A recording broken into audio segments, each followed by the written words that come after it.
viewers, welcome to the first leadership TV called the Athlete TV that will be facilitating civic-related engagements drawing from our parliamentary performance scorecard project. And today I have a panel of experts who will be discussing on the legacy of the 10th Parliament and how the 11th Parliament should do better. So my name is Martha Angela Martina. I'm going to be your host, and I would like to give an opportunity to the panelists to introduce themselves, right with the Honourable.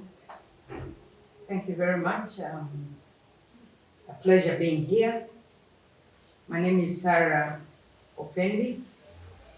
I've been a Member of Parliament since 2011 to 2021, and now just sworn in for the 11th Parliament. I've also been Minister of Lands before, Minister of State for Lands, State for Health, State for Mineral Development and Energy. So you're welcome, Honourable, thank you. and congratulations. And over to you, Jeff. Yeah, thank you so much, Martha, and thank you for having me. My name is Jeff D.W. Wadulo. I have been working with the Civil Society Budget Advocacy Group, especially my docket as the Parliamentary Liaison Officer for the last 5 years, but now recently I'm with Jenga Africa, but which is also a member of CSBAC, majorly a policy analyst. You're welcome. You're welcome, Jeff. And thank you very much for inviting me to this show. I'm Gerald Werike Wanzala, Head of Civic Engagement and Research at the Africa Leadership Institute, the organizers of this event. Thank you. Thank you so much. And right away, like I said, our topic of discussion today is the legacy of the 10th Parliament and what the 11th Parliament should do better. And we're privileged to have Honourable Sarah Opendi, who has already been sworn into the 11th Parliament. And so I want to begin right away with the first question. Having been a member of the 10th Parliament, what have been the significant achievements of the 10th Parliament?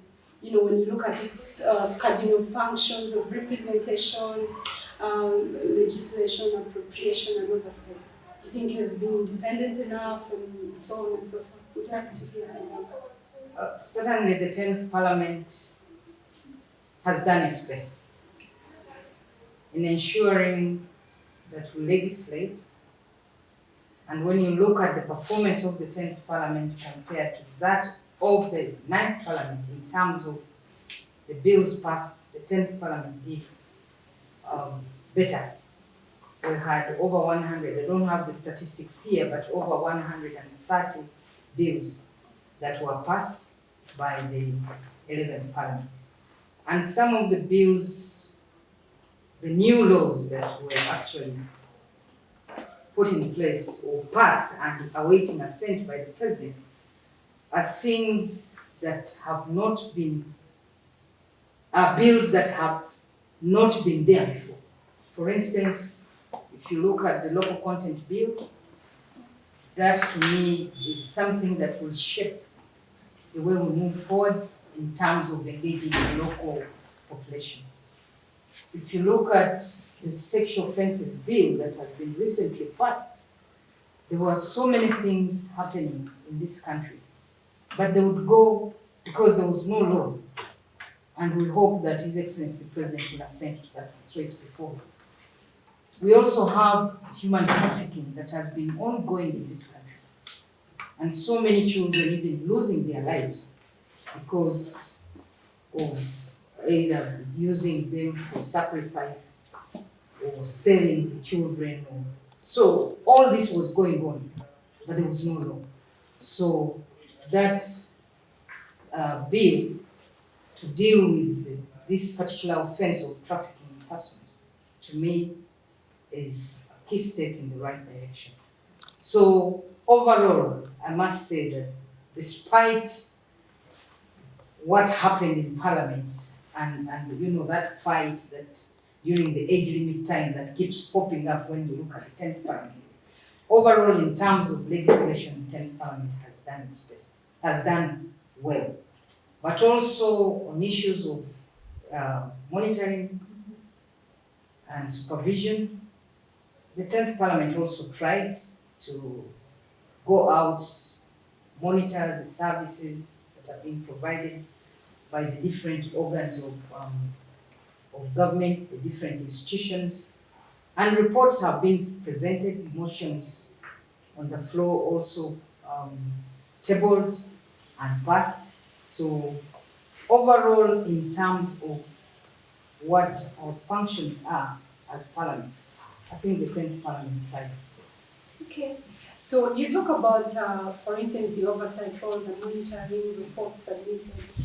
Do you think, for being an insider within Parliament, for instance, and within Parliament, some of those recommendations, what is the uptake? Of course, that remains the other challenge, and that's why I said they have tried to do their best. In terms of oversight, if you compare the 10th Parliament and the 9th Parliament, I think the 9th Parliament did a little more than we did. And when you look at the oversight bit of it, and this is something that we have to correct in the 11th Parliament. Because if you look at, for example, the Public Accounts Committee, which is supposed to be looking at the audit reports submitted to it by the Auditor General, these reports were just presented as we were almost leaving Parliament, and there was no time to actually critically look at these reports, discuss and make clear recommendations to Cabinet. So there was more of a rush. And remember, I even go to the floor to ask Park, why are you presenting reports of 2015, 16, 17? Where have these reports been? And why couldn't you consider them then? Because I don't think the Auditor General presented them in 2020. So there was a bit of, I must say, a weakness in some of the accountability committees. I hope that now, when we get to the level of Parliament, it won't be business as usual. That's an interesting observation, Honorable, and which I would like Jeff to comment about, for instance, perhaps what Honorable has already highlighted. Yeah, in my own, thank you, Martha, once again. I think in my own assessment, and thank you, Honorable Pendy, for this. In my own view, I think you could say it has been a mixed bag, if you like. The highs and lows, but maybe if we could speak about some of the good things. This Parliament, the 10th Parliament, has, I think, beaten all the others in terms of being a more people-centered Parliament. If you follow through what the Interparliamentary Union Declaration agreed on to make parliaments all over the world more people-centered. I think the 10th Parliament, you remember what they have now called the People's Parliament, where citizens are invited to be part of parliamentary processes to understand how their members of parliament legislate, also have a feel of what it means to be in parliament. I will tell you that I was one of those who ran for Speaker of the first public parliament of Uganda in 2017 and won. So I had a feel of what it means to be an ordinary citizen in the chair of the Speaker and how they moderate other members of parliament. So as in terms of bringing the Parliament of Uganda closer to the people, I think that will stand out for this Parliament. In terms also of interaction with civil society, I think there has been, save for recently when there was a very big drop in the adoption of the civil society proposals. But over time, in my tenure with the CS work, we did make proposals which helped the Parliament of Uganda to be more open in terms of sharing of information. I remember at that time there was no sharing of the order paper for the day. You would get the order paper, I think, after 2 weeks when the debate has taken place. Now, it is uploaded there and then before the debate takes place in the morning. You'd also take very long to get information of committee reports, motions, and so on. That has improved in this 10th Parliament. So you could give them kudos. Maybe the other one thing is the increase in the number of private members' bills. You know that previously it was basically the role of government to bring bills to Parliament. Remember even the Majesty bill. The Majesty bill was a private member's bill because you would require a certificate of financial implication to be able to do that. This Parliament has enabled private members to bring up bills and actually pass them. What about in terms of appropriation? For instance, being from Jenga Africa, which is a member of CSBAG, that Yes. has also been closely monitoring the budgetary process in the Parliament of Uganda. Yeah. What can you say about it? Has it been a bit consultative? Has the budgetary allocation process been consultative enough? Yes and no, but to the yes point, in terms of the interaction with the committees, especially the sectoral committees of Parliament, there has always been interaction with, say, the Health Committee, the Agricultural Committee, Natural Resources, Trade, and you could see a trend of uptake of civil society proposals. You could track them in terms of what the final budget was. If you look at the Budget Committee report that helps recommend the passage of the appropriations bill, you see a lot of civil society proposals there. So you could say, yes, as a standalone in terms of the 10th Parliament, you could see quite some adoption rate and interaction with civil society proposals. That makes it a good thing to relate with. Okay, let me get back to you, Jeff. I would like to hear from Dr. Werike what you think, perhaps what Honorable has left out, and Jeff, do you want to add something in terms of what you think are the achievements of the previous Parliament? Thank you, Martha. Well, they have ably articulated the positive side of Parliament, and since we track Parliament, about is really true. But from a research perspective, I'll probably dwell on the gaps that we have identified as Africa Leadership Institute. For instance, there's one question you find in the fourth section of this Parliament, where you see 66 oversight trips abroad, for instance, by committees of Parliament, and then 44 internal trips. So the question that has emerged is, where does government spend more money? Is it abroad, where MPs go to do oversight, or they're doing oversight in the country where most of the projects are? So we feel if Parliament, evidence has shown that when they minimize the movement, actually have done more work. For instance, recently they passed about 20 bills in 10 days. It was amazing. One of the bills I was so passionate about was the Inland Water Transport Bill, where a lot has changed in the water transport, we had ignored that sector. So I commend them, but I wish they could improve in respect to how we spend money on oversight trips. And then we have issues of supplementary budgets. It is a disease that we have been having. There was a debate from the 8th, 9th Parliament that let's create a contingency, since these things don't just occur suddenly, such that we plan, and there's a contingency fund where we can pick money and spend, and also have a limit. But so many things come. For instance, yes, we had COVID, but where almost $1 trillion is passed 3 days to the end of the financial year, and the Minister of Finance saying, no, we can spend this money in 3 days. It is prone to abuse.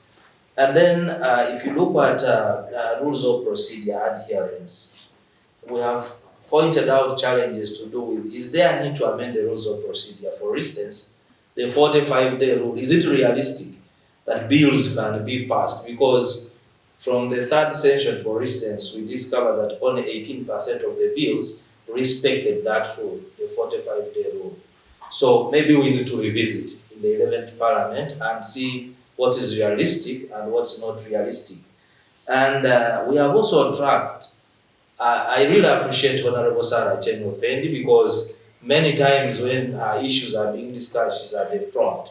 But there are so many times I've had the speaker quarreling. You find the whole ministry, nobody is in parliament on that day. And then you find the chief whip becomes a champion of all ministers. And yet sometimes doesn't have information in every minister, every ministry. So I think that we need, either we address it with the leader of government business, that is, so the prime minister, we done something parliament needs to look at in the 11th parliament. And then low uptake of citizens' petitions. It has almost become very hard for you to present a petition in parliament, especially when it relates to either human rights matter, also for where citizens go, and probably are not even given audience. There's those cases. The speaker and the leadership of parliament pledged to introduce an online system for petitioning. Maybe I will request Honorable to update us if something has taken place in regard to that. And then, of course, my dismay, she mentioned, I don't know, it was in my mind. I saw the report of PAC that was tabled, and most of the issues relate to financial year 2015 to 16, to 16 to 17. Even the people who are mentioned, some of them have retired. They are no longer with public service, they're in their villages. So it makes really the purpose of the committee is lost. Yeah, thank you. Okay, thank you so much, Dr. Ricky. Before we go for a short break, I want to throw a quick one to Honorable Sarah Opendi. Based on the gaps that he has highlighted, do you think, for instance, the Parliament of Uganda is equipped enough, especially in relation to the 10th Parliament, to withstand the pressures from the executive? This 11th parliament will be a different parliament, since there are so many young people that have joined parliament, but also not just young people. I believe there's vibrant, and we'll be picking a lesson from what happened in the 10th parliament. So I don't think people should simply resist the pressure from the executive. It should be reason that should guide the members. You don't just, maybe the executive is making a point that you're not able to see. So to me, I think there is always room for both the members of parliament with the executive sitting to agree and come up with a common position. I think to me that is how parliament should be able to move, because you cannot avoid the executive as parliament. We must work together, and of course I always say if something is wrong, it is wrong. And if it is wrong, then stand by it and say it is wrong. And sometimes we've also seen that maybe we are pushing for something that is not right at a certain time, and we've had to withdraw. There are bills that have been brought and withdrawn, there are positions that have been brought, and for example, the land amendment bill, it had to be withdrawn because it was listening to what was coming from the public. Certainly it wouldn't say it. So those are some of the things, although sometimes there's a lot of misunderstanding. I always give an example of the marriage and divorce bill. We've always had a marriage act and a divorce act in existence since the 1960s. And what the executive did was now to come up with a new law, considering that most of the provisions in the old divorce act and the marriage act had been outlawed. So there was need to come up with a new law to regulate. And people simply blew that out of proportion. It was like we are coming with something new, which was not the case. So sometimes it's important for people to be able to understand and sit and agree with the executive, and we'll see how to move forward. Thank you so much, Honorable. And yeah, that quickly, in terms of independence of this parliament, the 10th parliament from the executive, I think there's been overly undue influence from the executive arm, and you could see that majorly from the actions of the caucus, to the extent that members who would want to have an independent mind are assassinated as rebels. So what does that tell you? If you're not towing the line, but you are you're on the same side of citizens on issues, you're ostracized, I think for me. But I think the speaker tried to do that. I remember when she protected the certain set of the so-called rebel MPs, giving them a center space because they were more or less like they're neither on this other side and not totally on the opposition. Yeah, so you could see that fight between the executive trying to almost take over the role of parliament, and then you wonder whether actually the opposition, this being a multi-party dispensation, whether the role of the opposition was being recognized. So that they had to fight with, and of course that was climaxed with what happened in December 2017. But overall, Jeff, we are glad that Honorable Sarah has already said that Yes. they will learn from the 10th Parliament. Yes. But also maybe that's why there was a high turnover. Many of the members of parliament did not make it. So members of parliament should be able to balance. Because first of all, you're voted by your constituents. Right. Yes, I belong to a political party, but I must also listen to what my constituents say. So you should be able to balance between sometimes the party position and what your constituents say on a particular matter. And maybe if there is a misunderstanding on their side, then explain to them so that they understand why you are told a certain line and not what they feel. And maybe also the role of money in influencing decision making, whether inside the House of Parliament, in the caucuses, or in the constituency. We will talk about that a little more in detail, but whether actually when citizens bring you back, it was on the basis of your performance in the House, or because it was on the basis of how much money you spent. I participated in that. You guys have brought me to something that I want to ask. First, Dr. Oriki, and back to Honorable. Just quick one, so we can go to the break. So, Honorable, I talked about the high turnover, for instance. Do you think the parliamentary performance scorecard that you published as Afli had an influence on the, Yeah, following the launch of the scorecard in July and the engagements that followed to a number of places in the country. But I will mention one. I was in Arua on Patches Radio, and then one of we called people to ask what may have influenced. Because at that time, almost all NRM incumbents had lost elections the time I went to Arua. And it happened the whole of West Nile. So citizens pointed out a number. The scorecard was one of them, because there's a precedent in Terego where a citizen waved a scorecard and the MP attempted to knock the car because it was showing the poor performance of the MP. Wow. So partly it contributed, but there are also a number of factors. For instance, we had just come from amendment of the age limit. So some citizens in the phone calls were saying, if these ones have kept the other one, then let's punish these ones who kept the other one. So they were calling it a punishment to the MPs. And then there's a number of things that happened, like COVID. Quickly. COVID and then the lockdown. There was a lot of propaganda. Some was real, some were real, but there was also a lot of propaganda around the food, around the sharing of money, and people politicized it. So I can say that the scorecard was part of the reasons, but it was not alone. The number of factors. Let me first hear from Honorable Sarah Opendi.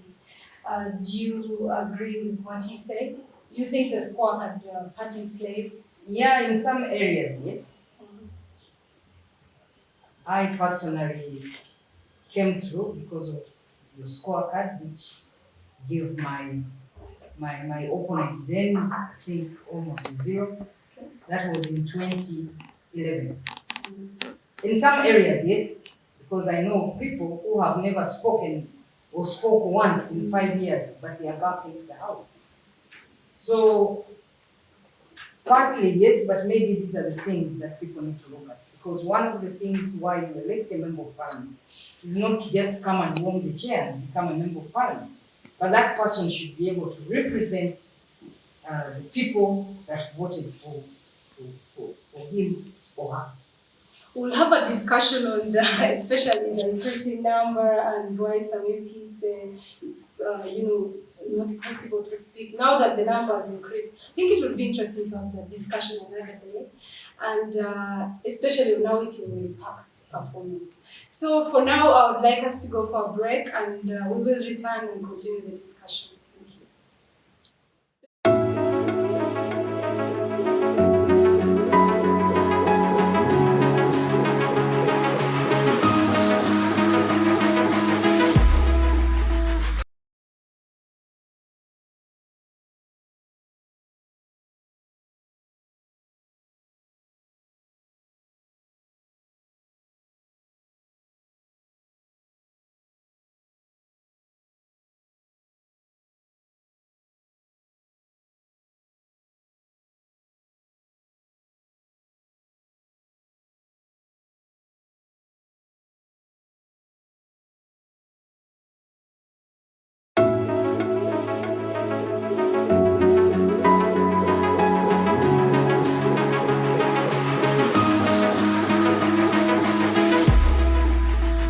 Hello, dear viewers. Welcome back from the short break. And so we are still continuing the discussion on the legacy of the 10th Parliament and what the 11th Parliament should do best.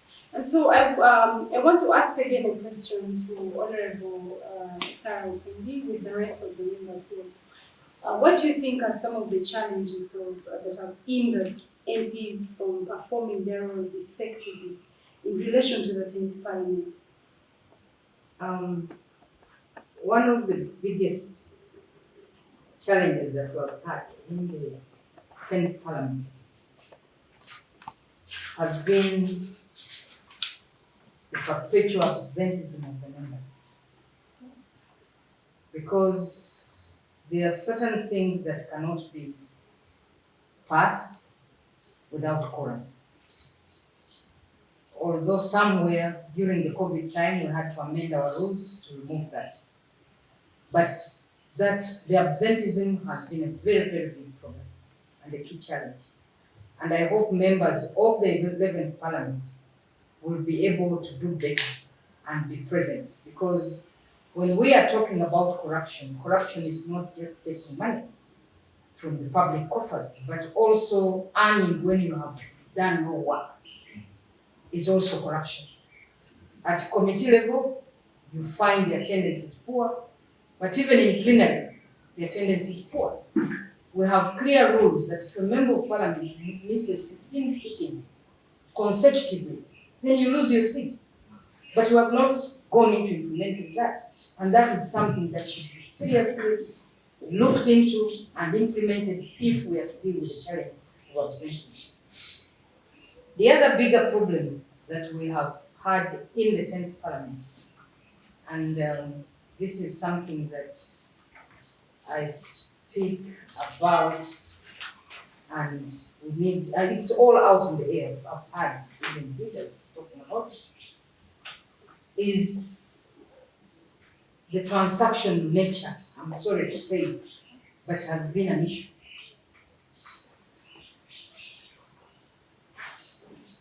So we need to get out of that,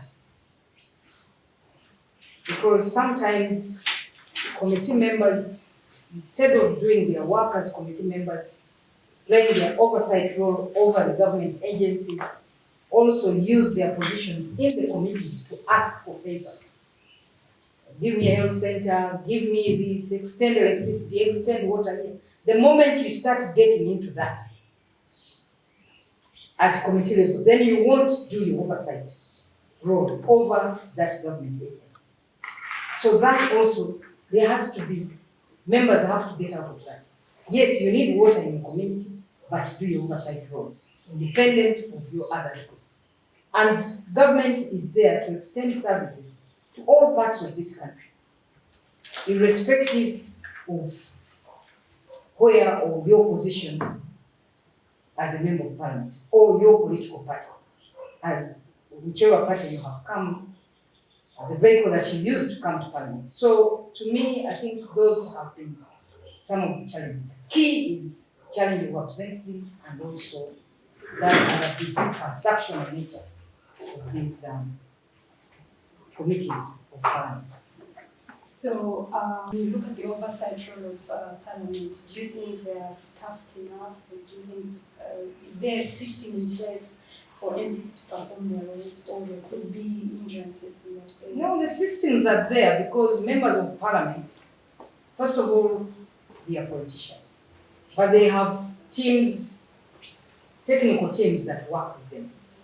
For example, if you look at the Public Accounts Committee, there are staff from the Auditor General's office that give the technical guidance to them. If you look at the Legal and Parliamentary Affairs Committee, they have also the Director of Legal Affairs within Parliament that helps work with them. So they have the technical backing from within, and therefore I think the committees are well equipped, well staffed to undertake their oversight role.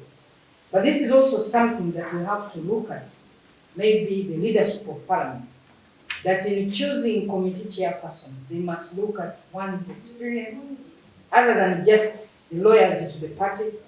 Experience should come in, because you sometimes find a person who may not have had experience, may not have been exposed, simply maybe because the person has or is so loyal to the party and is put to chair this committee. Definitely that committee would not perform. The moment the chairperson is not knowledgeable enough to undertake his or her mandate. Thank you so much, Honorable. I'll get back to you. So I want to hear from you, Jeff. You've been being a member of from Jenga Africa and a member of CSCAP. You've been closely, monitoring the appropriation function of Parliament of Uganda. What do you think are some of the hinder MPs in that area performing their roles? Yeah, thank you so much, Martha. I just want to build on Honorable Pendy's, she talked about the transactional nature of business. I think that is a very big hindrance, especially when we look at, remember the COVID money. Remember when Parliament was taken to court by Honorable Karubanga and the other colleagues, when the budget committee erroneously included money without going through the rules of procedure, 20 million for each MP to go and handle the COVID crisis striking their constituencies.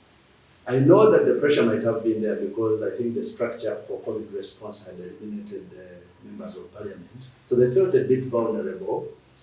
But I think adhering to the rules and the abuse of money from government, I think was a law on their part. Let me highlight the role of two committees in Parliament, 2 or 3. Number one, the Budget Committee, which is supposed to scrutinize the budget proposals from the executive and make recommendations. If you look at the scrutiny role, very good, 70–80%, because they point out the gaps. They say you see non-alignment to NDP 2 or 3 in this case. They look at non-alignment to SDGs. They look at whether there are enough outputs and outcomes. But then when they discover the gaps, they go ahead and pass the budget. So you wonder then their role in terms of scrutiny and oversight. Look at the National Economic Committee, which has been responsible for, I think, the tripling of our debt. We are now talking about 66 trillion debt, which is, that's about 1.5 times our national budget of about 44 trillion. In the last 5 years, we've seen that happen. And when you read the committee report, the national economy, very good advice on how government should not borrow more money. But they go ahead and pass these laws. So for me, I think the I think there is, and you know, these committees, by the way, are supposed to be very powerful committees, which should be very well resourced, and they are backed by the Constitution. Do you know that these committees, especially the oversight committees, have got powers of the High Court? It's in our Constitution. But to what extent do they exercise that power? Look at our Kosase, our park. You know that. Remember that appearance of the Bank of Uganda saga in the mismanagement of the local banking sector. Some people's heads were supposed to roll. I was surprised actually that even the Bank of Uganda governor was reappointed. So, do they have the necessary backbone? I don't think so.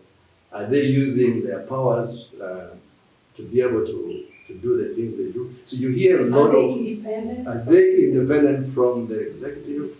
Maybe not necessarily. They need to improve, I think, in that perspective. One last thing. Okay. We have seen over time the increase of the security budget with a component called classified expenditure. As we speak right now, I think it has come to about 10 trillion. And I'm wondering, aren't we at some point going to have mostly maybe half of our budget as classified? And yet somebody was saying that we have not put in place checks on how to, I even don't know to what extent the Auditor General goes in actually auditing classified expenditure and who participates in Parliament. That's a disease. So, and by the way, most of it comes through supplementary budgets. So it has become, it's like a loophole that government uses to appropriate money, which we have no powers to see what they are spending it on. And that is going to be one of the reasons why our debt is going to, because you know, you borrow some of this money, by the way, is borrowed from the domestic market. And then it is for classified expenditure, and you're like, really? So we have a huge challenge in terms of the power of our committees and also how they exercise their power to check this. So I want to get back to Honorable a bit. Right. I would like Honorable Sarah to comment on his submission. Do you agree with what he has said, or you want to disagree a little bit before I get back to Well, what he has mentioned is factual, but as to the issue of the classified expenditure, it is classified. So if it is classified, it is classified. And we cannot question beyond that. But I think there have been some requests from the budget committee to unveil that classified expenditure. I am in Parliament, but also a member of the executive. So the issue of appropriation is purely a parliamentary function. And if the executive brings its budget to the House, it's now incumbent upon the members of Parliament, from the budget committee, finance committee, to the plenary, the members of Parliament, to actually either reject or approve. So the fact that they approve implies that either they are satisfied or they just agree that it should pass, and that is it. So I don't think I can comment here on what he has said. Okay. Thank you so much, Honorable. I want to get back to Dr. Orike as a parliamentary monitoring organization. You've had submissions from Honorable Sarah in relation to the challenge of the transaction in nature, and also Jeff has highlighted, MPs, for instance, in committees being chairs lobbying for maybe, perhaps ambulances or to be taken to their constituencies. So I believe they have maybe to be submitted to their constituencies. Yeah. So I want you to comment from, in terms of the constituency roles of MPs. You think it has an influence? First of all, I can tell you there are two things. One, I think many MPs on arrival forgetting, and then taking Parliament as a platform for lobbying or for lobbying to be helped do something at home, instead of using their mandate to appropriate the budget for the well-being of everybody. So a service delivery gap where many individuals think they can fill in, but there's no way a single member of parliament will go and develop a constituency, but through lobbying, it's not there. So at the end of the day, the burden of service delivery shifts to the individuals. And when they are coming to parliament, they promise those things that the state is supposed to deliver. They don't say, send me, I represent you, do oversight, do a good budget and pass the budget. They say, I will do it. So at the end of the day, it creates a very difficult environment for them to achieve actually what they want to do. So after 1, 2, 3 years, they are struggling. They're using personal money. The situation becomes tense. Some of them end up even disappearing from the constituencies because the pressure is too much. So for me, in a nutshell, I can wrap up that, but I agree with transactional politics. It's creating a problem in parliament because the image of parliament has really been beaten, especially after COVID. 20 million was not a lot of money, but the mere fact that they got it, imagine you get money, you got the pause that you have donated, yet everybody knows that this man will just pick from me and give it to you. And it looked so ugly when again reports came that have been given money to take back. And top up. Yes, and take back. Interesting. It's really embarrassing. And so we need to look at our integrity, reflect on the core mandate of why we are elected, and also understand that as individuals we are not going to transform those constituencies alone. It should be them to help government by doing oversight, by doing the right budgets. If you put more money, for instance, in the trips, will you have a road in your constituency? No. Then put more money in the road, and then your constituency will change instead of putting in trips. Okay.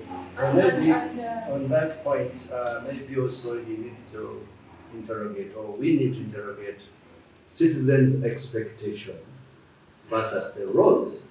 Would you, if for example you did all your 4 roles of legislation, appropriation, would that be an assurance that citizens will bring you back to parliament? I think there is a gap.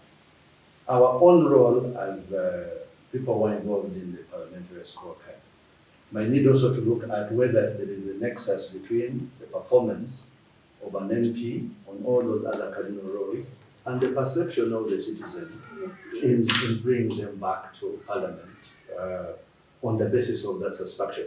Or is it the role of money?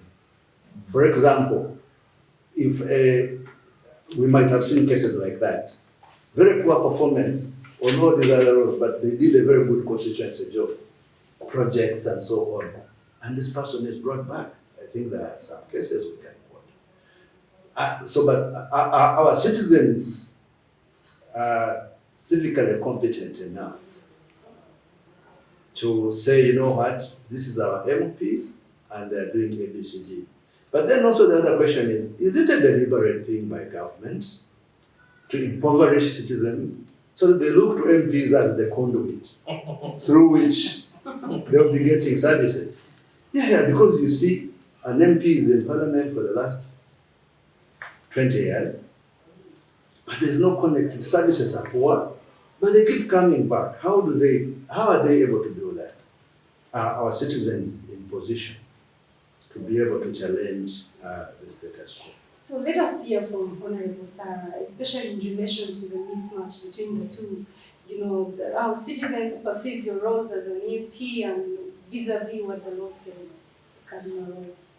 I think over the years, the citizens have shifted away from the critical reasons why they should elect a member of parliament to something else.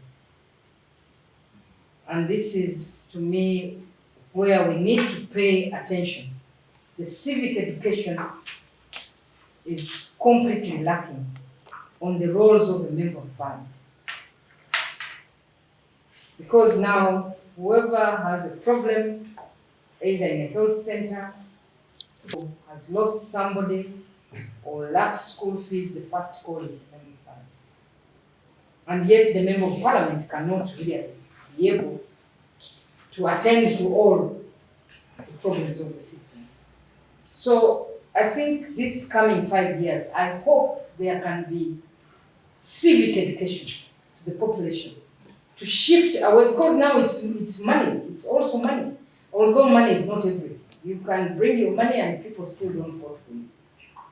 But people believe that they must, a member of parliament must solve all the problems either in the constituency or at least. So now that government has shifted to take services closer to the population with the new parish model that it's coming up with, I hope the members of parliament can, because we are given fuel to go to the constituency. But that's also a problem, that I am facilitated to go to the constituency, but for 6 months I may be absent from the constituency. So where does that fuel go? Do you think perhaps because they say it's not separate from this, it comes together? And No, it doesn't come Salary of together. the It doesn't come together. Okay. The salaries are paid, 6 million shillings goes to my account by the second week of the month. And then I'm given the fuel at the end of the month. So a member of parliament should be able to get back and interact with the population. And this is what it should be by. Go meet with the population, know their needs, know their challenges, but also now that we are moving money, because previously money was being taken to the district, and the district is so far away from that rural woman or the youth to go and, interface with the people. Now that the money is moving to the sub-council and to the parish, a fixed sum, so it is easy, and most of the parishes are now smaller because there has been a sub-division. Actually, parishes have become sub-counties. And now the real parishes, the villages are almost parishes. You find a village or 2 villages forming a parish. So that should be able to be a game changer. And therefore, as members of parliament, we need to follow and ensure that we guide the population, but also monitor to see to it that this money has gotten to the right people. So once that is done, I think there will be a difference. There will be a difference in that members of parliament, the population will begin appreciating the role of a member of parliament. But for as long as we continue with what is happening now, that sometimes people are even absent and all they do is go throw a few coins here and there and go away. That is not some citizens say that the MPs remain, once they are voted, they remain in Kampala. But that's why some of them don't return. But if you are regular in the constituency, why should, and people know that you might go to the constituency and also not interact with the people. That also happens. So I think let's get out of the pettiness. That's why civic education is important. Because I know of a member of parliament who was very regular in the constituency, interfacing, interacting with the population. But now, during the last elections, because the person got married and did not take the wedding to the village, and did not invite even village people to the wedding here in Kampala, that became almost a big issue. Oh my goodness. Interesting. The social cultural expectations. Yes. Yes. No, that is right. That's right. So some of these petty things should not be the issues. A member of parliament should be voted out based on the roles, but also based on their roles, but also I want to caution. Sometimes we promise things that we know are not within our mandate. You promise to construct this road, tarmac this road, that's not your work. You can only lobby, but also government has its priorities. Not every road is supposed to be tarmac. Even a sub-county road, that is for the sub-county, but you're promising as if you at the center will be able to work on that. Money is sent to the district for the district roads. Money is sent to the district for the sub-county roads. All that you can do is maybe lobby to increase the budget funding for these sub-counties. And then they should be able to do a good job. But not you to go and do it. Some people promise, you promise things that are beyond you. That is where sometimes the challenge is. And the members, when you go back in the 2026, for instance, they begin marking. What did you tell us? You are going to turn up this road, it is not done. You are going to build a bridge there, you're going to bring this, and even the ambulances. The ambulances, I was in the Ministry of Health. We have so many ambulances, more than we actually need. Oh my goodness. Yes, but most of them did not have money for maintenance. And in some hospitals, for instance, or health centers, where they had ambulances, the ambulances became the means of transport for the one in charge of that health facility.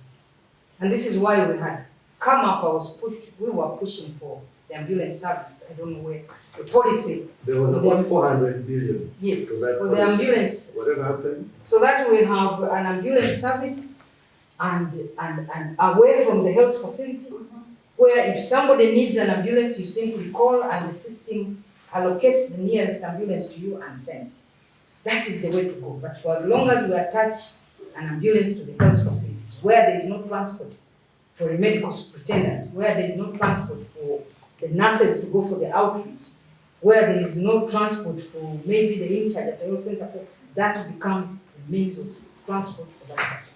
And the ambulance definitely will not be able to offer the service to the population. Thank you so much, Honorable. I want to give you an opportunity, one of you to just add something before we go further. A quick one. I think for me, as long as government continues to be absent in people's lives, the misconstrued role of an MP will continue. Because if members are providing services, it's like an extension arm of government. If I'm buying an ambulance, national ambulance policy, about 400 billion that has come to Parliament several times, then we will continue having a client list kind of relationship between prospective members of Parliament and the citizens. For as long as government doesn't seem to appear for them. I wanted to ask you perhaps that's what you mean, because if I have no access to health services, if the roads are bad, if there's no water in the vicinity, in the nearest 1 kilometer, then I'll always blame my member of Parliament or ask them to actually provide those services. So I think if government improves service delivery, and also perhaps the one last thing is maybe if we don't pay members of Parliament as much money and start making the role of an MP not as attractive, that could be a game changer. So that people stop looking at going to Parliament as an opportunity for killing it. And then the citizens now look at their member as the one who is going to government to pick spoils for them to be able to get something. You think MPs are paid a lot of money? Honorable. They determine their own pay, so I think that they are highly paid. You can't determine your own pay without the executive, because that's where the money comes from. So otherwise, the pay of the MP would now be 20 million or so, but I earn 6 million shillings as salary. I'm waiting for this first week coming. One of the agendas might be, we saw that in the 10th Parliament, one of the agendas was to actually increase salaries of MPs. The first plenary session. The first, in the 10th Parliament. But that's impossible because the budget has already been passed, so I know, that's a challenge. And I think there was a court ruling. Yes. There was a court ruling by a citizen who went to court. The question was whether it's right for MPs to midway to just increase their emoluments. I think court decided they can do it through a normal budgeting process through the parliamentary commission. That was irregular to move a motion and raise. Yes. Okay, so you still want to comment? Well, I wanted to comment on one thing. Mileage, the money to go to the constituency. And I also recall that when I went to Tungamo and Kazo, I interacted with the district speakers. So that's when I knew that every member of parliament is actually a member of the road roads committee. So the leadership in Ntungamo and Kazo were complaining that MPs do not come for feedback, but they wait for the roads committee meetings because they are paid by the, I think, separately under the road fund. So they only go when there's something to do with the road. And also road gives them mileage because then they will pretend that the ones who have brought the road. So it's an interesting finding that I wanted to bring to your attention, and maybe we need to investigate further. No, I don't think, well, I don't know, but I don't think I have gotten money from the roads committee. We have, in my district, we've made sure that we sit regularly, at least once every quarter. And normally, ours is to monitor what funding has come, Yes. what work has the district undertaken, and if they have undertaken any work, then we move to the ground to actually monitor and see what the roads look You like. mean as MPs from the district? Yes, we are, district? yes. And the chair of the roads committee is a member of parliament. So, and I've been paid 90,000. What is 90,000 shillings really? To a member of parliament. Actually, I don't pick it, I just leave it with the people, because when they see me, people will come to greet me. So that's money ends up with. Yes, I get 90,000. You Yes, spend more than 90,000 as my sitting allowance for a roads committee, and Does it take place 110. in Kampala or? No, in Tororo. So 110,000 as your fuel. How much fuel do I use from Kampala? Is it 110? It's more than that. So I think maybe the districts, other districts, very different. But this is what is in. This is what is budgeted for the members of parliament under the district roads committee. Okay. So you think it could be the same in terms of allowance, or there could be a resource gap? I don't know. It's a resource gap, but also when we move down, we as members of parliament, as I said, we have money, we have fuel given to us to move to the constituency. So we plan our meetings in such a way that it is maybe on a Friday, when we all know that we are going back home, because Friday parliament doesn't sit. So we have our meetings maybe on Friday, and maybe Saturday we can move to the different sites, and that is it. Yeah. Thank you so much, Honorable. And yes, dear viewers, we would like to go for a short break and return to conclude this discussion. Thank you.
Yes, hello dear viewers, welcome back from the short break.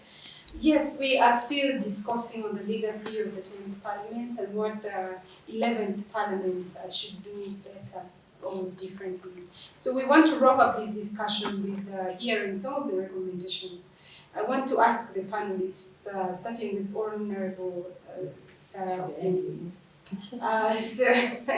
Pardon me for the name pronunciation. What do you think are some of the recommendations that, for the 11th Parliament to perform more effectively? Definitely the task of legislation continues and is our core mandate. It is my hope and prayer that the 11th Parliament will be able to process bills in time, because a bill is sent to a committee, supposed to be processed within 45 days, and if they are unable, they are supposed to report back and request for more time, but giving also reasons why they've not been able to do that. So I expect that the committees of parliament should be able to move as per our rules of procedure, and if we did that, we shall definitely achieve more. Secondly is the issue of representatives, which has been a big problem. At some point, I know that there were proposals to pay members of parliament based on attendance in order to improve their attendance. That would be interesting. But that did not go through.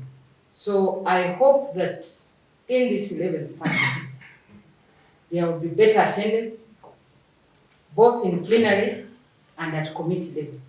Because if the committees don't sit, definitely work will not be processed. But of course, some of the work also by parliament, most of the work actually comes from the government side. The government side definitely will be able to do our best, do our bit. I'm speaking like I'm in the next government. Yeah, you're already there. So, but we hope that the executive will be able to do its work, bring the necessary bills and other motions for the House to consider, but also the House cannot sit when members are absent. So I really hope that we should be able to know that corruption is not only money that you get, or money that you get or money that you could have picked from whatever institution, but corruption is also being paid for work that you have not done. So I honestly hope that members of the 11th Parliament will be present to sit in the House, debate, and make the necessary recommendations. Thank you so much, Honorable. Over to you, Jeff. I see a huge challenge for the 11th Parliament. Maybe just even looking at sheer numbers. I think we have now 100 more MPs. From 426 in the last one to about 526 now. 29. Yes. So, and you know, if performance at plenary is up to speak. The speaker, I think, has about 2 minutes, and the microphone goes off. So I don't know, that has to be now cut into 2, perhaps, speaking for one minute. So I see a bit of a challenge in terms of performance at plenary level. So maybe we can see more, we could recommend more participation at committee level, Okay. but also reallocate members according to their professional expertise rather than, just filling in the numbers at committee level. I would like also to ask that this 11th Parliament stands out a little more independently. Listen less to the influences of the executive, especially now, as I have also seen in the election of the Speaker. You see, the citizens benefit more if Parliament is independent of the executive. It should not be an extension. But Honorable just highlighted that it's very necessary for the executive, to step in and provide. No, listen to executive proposals. Yeah, but working together. do not run down the institution of Parliament. Actually, almost equivalent to cutting off one of the arms of Parliament. How are you going to function as a government? I think the independence of the institution of Parliament helps to check the powers of the executive. So for me, in as far as the role of the institution, that should work. And then also the committees should be able to exercise their constitutional mandate of oversight. If they have checked the excesses of government, we should see their recommendations being put into practice, other than just going through the motions of window dressing in Kosase, in Park. But when the recommendations are not taken up, we really have a huge problem with that. What about in terms of appropriation? Yes, well, when they appropriate, this is the citizens' budget that they are appropriating. So they should be able to have a link between money that is passed and the value for that money when it is allocated to the different programs. Now we're in NDP3. We should see a relationship between money spent or appropriated and service delivery and quality of the services that they provide. And of course also work on the issue of debt, which is becoming a huge cancer for the government. Thank you so much, Jeff. And I want to get to Dr. Orike. Drawing from your parliamentary monitoring processes at the constituency level, I would like you to give some recommendations in that line. I think the issue of equal treatment of bills should be put into consideration.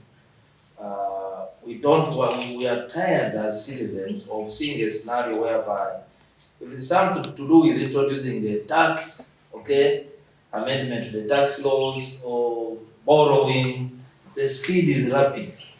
And then you find laws relating to human rights, for instance, taking forever. So we feel that bills should be given some equal treatment, such that we don't only prioritize those that enable the executive to get more money and spend, okay, as opposed to others that deal with the well-being of the people. Of course, when they raise money, people can also be, given services. But I mean, for instance, the minimum wage bill, over 900 days in the committee, it's too long. The data protection and safety bill, taking over 1,000 days, and yet laptops and so forth have become a security issue. So these are things we need to consider. The other, Parliament needs to stop transactional politics. Give me, I give you, like we witnessed during COVID. And honestly, this has to do with Parliament working to clear its image, because it has been battered, especially in the last 3-4 years. And then we also need concrete plans on clearing backlog from committees. There are committees actually that have not sat at all. I don't know, when we track them, either they don't have business or why were they created in the first place, So I think we need to look at that, and then the leadership of Parliament needs to create an enabling environment. Recently, I think, of course, we are not involved, but we see either the relationship between the Speaker and the Deputy may have cracks. We have seen that when the two work together, they achieve more. So we hope in the 11th Parliament, the environment will be more conducive for staff of Parliament and the leadership of Parliament to execute their mandate. What about in relation to the constituency roles of MPs? Yes. What can you recommend? What I recommend is that if MPs are facilitated to, say, visit, give feedback on what they've been doing in the Parliament, like Honorable said, if you take money and you don't do your role, you are as good as a corrupt. You get it. So I think we need to stop the corruption of pocketing money and we don't go. Because our oversight in constituency, our feedback improves the relationship between the citizens and the MPs themselves and the Parliament. Okay, thank you so much. Anybody else within the panel that wants to add more? You want to add more in terms of the recommendations? Thank you very much. I want to really appreciate the African Leadership Institute, but maybe also to indicate that the parliamentary scorecard is a very important tool that members of Parliament need to know about. And also to indicate that the 11th Parliament, most of the members are new. Some of them have not been working in offices, they've been self-employed. Our roles well, then we should be able to take the services back to the population. Are you aware that we lose over 1 trillion shillings in corruption in this country annually? If that gap can be closed, then how much can 1 trillion shillings do? Quite a lot. Even recently, during the presidential swearing in, I think a day before, the New Vision published an article. I think they were asking for citizen views on what they would want the president to address. And corruption was one of the issues that stood out. They said the president in this parliamentary, in this term, should be able to address corruption to the core. So if we close that tap, then we should be able to offer the services that actually is. 1 trillion shillings is not small money. It can do a lot in the constituency. It can do a lot in the health sector. It can do a lot in the water sector because we still have communities that do not have clean water. So really, as members of parliament, there is a lot we can do in fighting corruption. Corruption cannot be an issue for the executive alone. Parliament's role is oversight. And if we play our oversight role well, we should be able to deal with this cancer called corruption.